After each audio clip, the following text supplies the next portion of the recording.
Good day po, teachers! Welcome back po sa ating YouTube channel kung saan po tayo nag-share ng latest DepEd news and updates and free learning resources. So ito na po, lumabas na po yung pinakahihintay nating balita about po sa loan moratorium ng mga banks and other private lending institutions. So ito na po, naglabas po ang ating Department of Education Undersecretary for Finance na si Ma'am Annalyn Sevilla regarding po sa guidelines on the loan moratorium.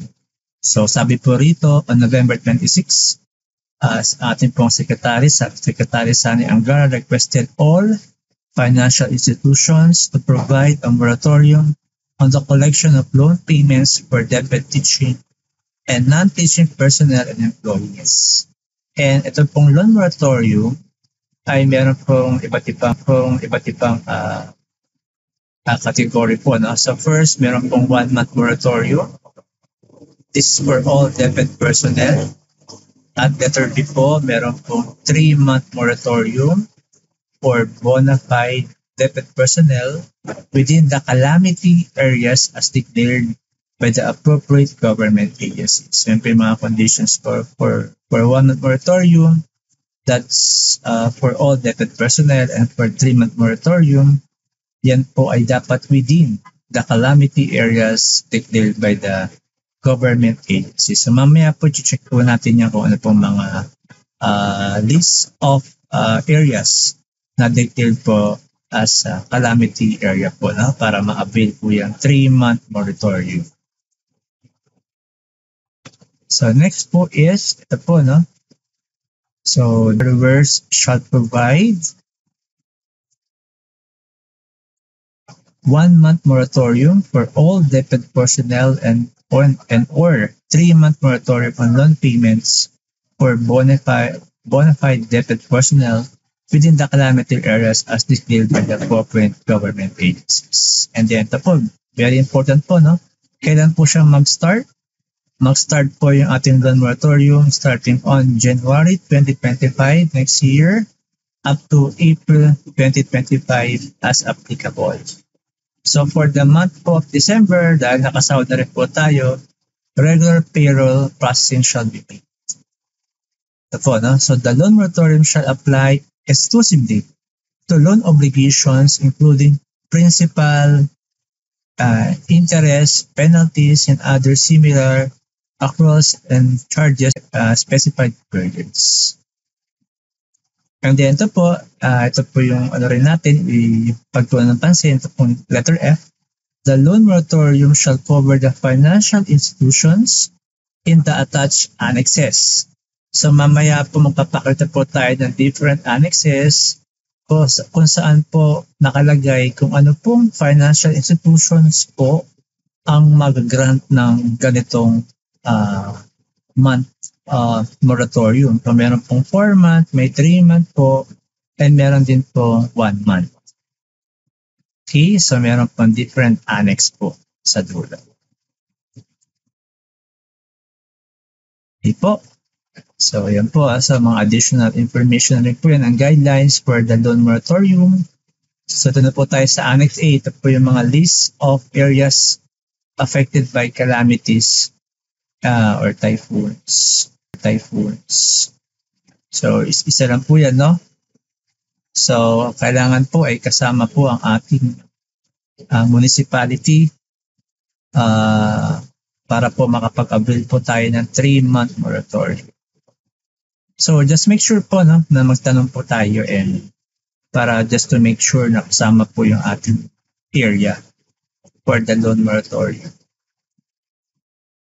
So ito po. So ito pong list dahil mahaba po ito, ilalagay ko na lang po sa comment section yung link para po ma-download natin po itong memorandum na ito about loan moratorium. So makita po natin yung mga list of municipalities. So marami po yan. Teachers, Region 2, 4A, 4B, Region 5, Region 8, 12. So, but of course, depende pa rin po yan kung kasama po yung ating municipalities. and then CAR, and then we have also NCR, Municipality of Quezon City, no, sa Bagyong Christine Antigan. So, andyan po yung mga details. Next po is, dun na po tayo sa Annex B, no? So, ito po, no? So, Annex B, so take note po, basahin po maigi, list of financial institutions granting 4-month moratorium. 1-month moratorium for all, plus meron pa pong 3-month moratorium for those in calamity-stricken areas.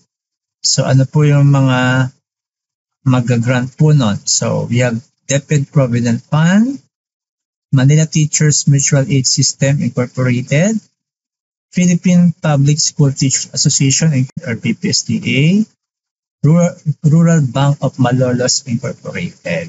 So, and then meron po ditong link for updates. So, ibig sabihin po, pwede po siyang madagdagan ng mga gusto pong mabigay ng 4-month moratorium. Okay? So, ilalagay ko rin po yan sa comment section or sa ating pong description po ng video na to para po pag tinik po natin ay tayo po ay ma-update. Okay po? So, next po is ang Annex C.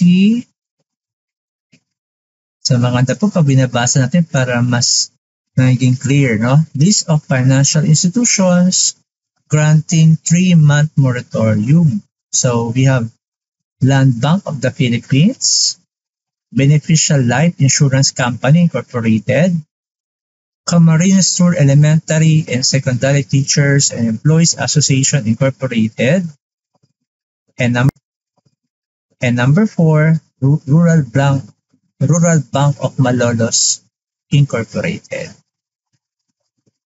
Next po is we have the Annex D. So ito naman po ay mag-grant po ng 1-month moratorium. So number 1 po, Cagsawa Rural Bank Incorporated, Camarines Sur Teachers and Employees Multipurpose Cooperative, Division Teachers and Non-Teaching Multipurpose Cooperative, Enrile Teachers Multipurpose Cooperative, First Imperial Business Bank Incorporated, Iloilo National High School Faculty Employees Multipurpose Cooperative, Innovative Bank Incorporated, Libacao Development Cooperative, Moncaya Public School Teachers, Employees and Retirees Multipurpose Cooperative, Negros Teachers Multipurpose Cooperative, Novo Teachers Mutual Benefit Association Incorporated, Pampanga High School Multipurpose Cooperative, Quezon Public School Teachers and Employees Credit Cooperative, Barangay Bank, Rural Bank Incorporated, Romblon National High School Teachers and Employees Multipurpose Cooperative, Rural Bank of Bambang, Nueva Vizcaya Incorporated. Ito naman po yung list of members of Chamber of Thrift Banks. So nakalagay po rito, granting loan moratorium through refund, will collect interest and coordinate with concerned banks for their process for applying for refund. Okay, so mas maganda po pag under po kayo dito is tumawag po kayo kung paano po yung proseso, no, ng ito pong granting loan moratorium through refund.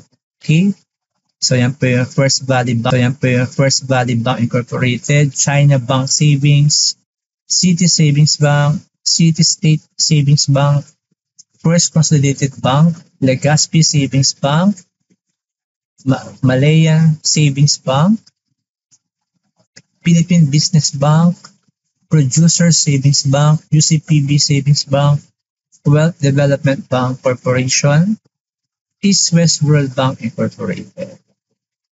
And then we have also East West Rural Bank Loan Payment Moratorium. So andito po, actually ito medyo maliit po ito. Kapag nilakihan po natin, ayan po, no? So ito po yung mga kanilang mga region and province and ang kanilang contact details.